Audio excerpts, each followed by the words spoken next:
Bonsoir, bienvenue dans Face à Face, votre émission quotidienne sur ATV Guyane. Ce soir, nous recevons M. Michael Mancé. Bonsoir. Bonsoir. Vous êtes membre du collectif Les 500 Frères contre la violence. Oui. Pourquoi ce nouveau collectif? Parce qu'il fallait apporter quelque chose de nouveau au combat contre la délinquance. Il fallait autre chose que le genre de marche ou de manifestation qu'on avait l'habitude de voir. Et ça a eu son effet, puisque vous voyez jusqu'où ça a été. On a pu apporter nos revendications aux autorités. Et on pense sincèrement qu'on va pouvoir dialoguer avec les autorités de manière à faire avancer les choses dans le bon sens. Bon, on va parler après de votre tenue et votre façon de manifester, mais pourquoi pas avoir intégré un collectif déjà existant? Je pense notamment à Trop Violence. Il fallait quelque chose de différent. De toute façon, il fallait marquer les esprits. Voilà. Et de toute façon, Trop Violence a accompagné le collectif des 500 frères. Qui avait déjà son histoire particulière. Voilà. Pourquoi ce titre, 500 frères? Ils sont où les sœurs? C'est ce que je vous dis, il fallait quelque chose de différent. Toutes les autres marches, on a vu des mamans, des enfants, Vous voyez, là, c'était que des bonhommes. Et pour parler de la tenue, qui on voit dans ce genre de tenue? Tout de noir avec une cagoule. Les sections d'intervention, on va voir le GIGN, GIPN, RAID, la BOP au Brésil, enfin ce genre de sections d'intervention. Donc c'est une façon de dire que ce sont des bonhommes décidés à faire ce qu'il faut pour que ça aille mieux dans le pays. C'était vraiment, parce qu'on a vu sur les réseaux sociaux, beaucoup de gens ont crié un ouf de soulagement en disant enfin la rue est investie par des gens déterminés à lutter contre l'insécurité. C'était vraiment l'objectif? L'objectif est atteint? Alors l'objectif, pour moi, il est complètement atteint dans le sens où il fallait faire passer un message fort aux autorités. On peut le faire, mais on ne veut pas le faire.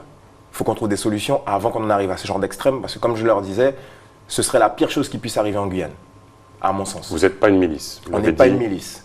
Ce qu'on veut, c'est mettre les gens face à leurs responsabilités, parce qu'il faut éviter d'arriver à des extrêmes. On sent, la tension est palpable, on sent qu'on peut en arriver à des extrêmes.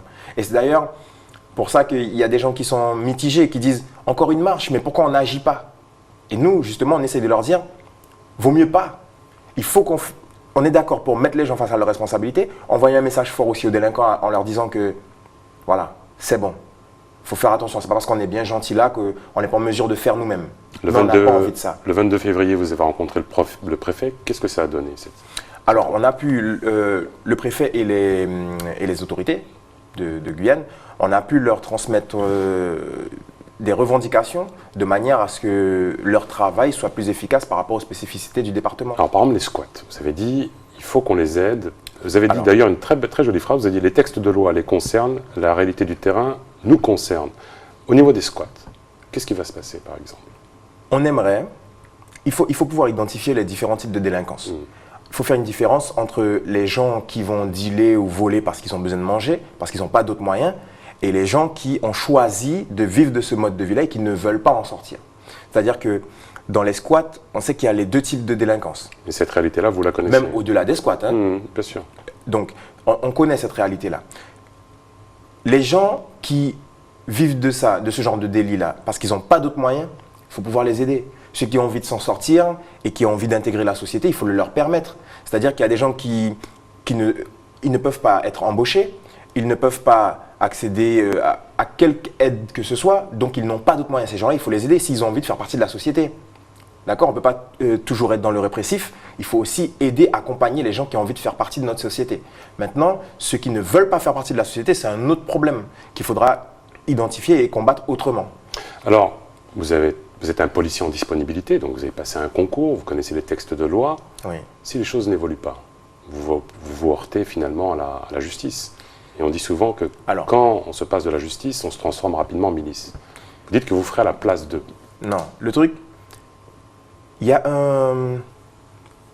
Il faut reprendre au départ parce que j'ai l'impression que les gens ont peur, mais sans raison. C'est-à-dire qu'ils ont peur parce qu'ils ne savent pas. C'est-à-dire que le rôle des autorités, ce ne sont pas nos ennemis. Les autorités sont là pour assurer le rôle de la République française en Guyane. C'est-à-dire qu'on n'a pas choisi le système, mais on a choisi d'en suivre les règles.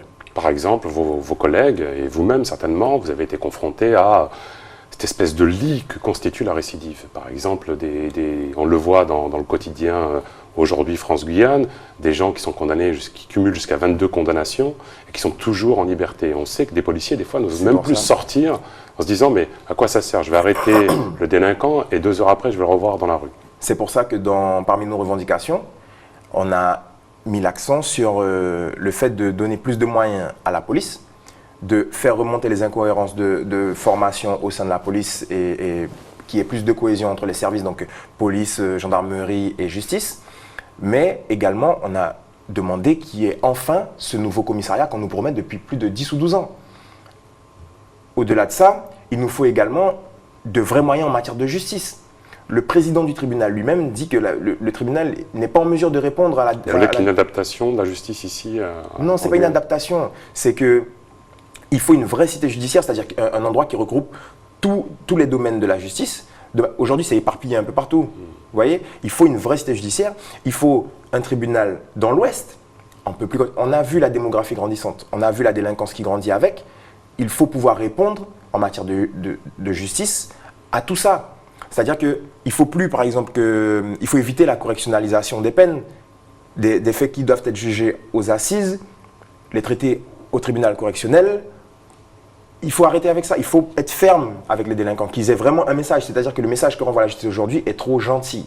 C'est pour ça que ces gens-là se permettent de continuer et d'aller plus loin dans la délinquance. Toujours lors de cette même rencontre du 22 février, vous n'avez pas voulu des élus, à la grande colère du maire de Cayenne. Qu'est-ce qui s'est passé, M. Mancé?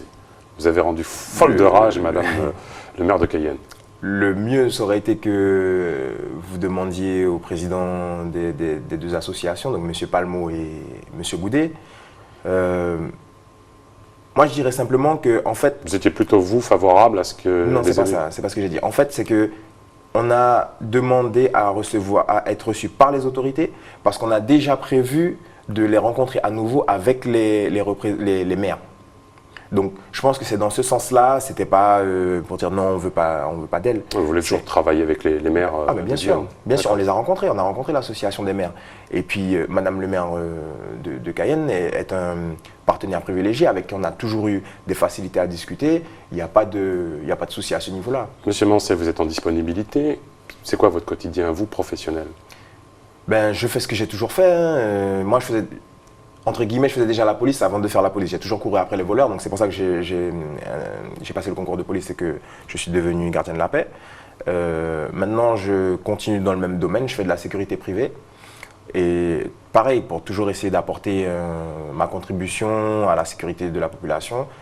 J'espère. Vous êtes en train de monter une entreprise? Voilà, j'espère pouvoir être un lien, pareil, entre le terrain et la police. Alors, hier, en me renseignant sur vous, j'écoutais votre musique.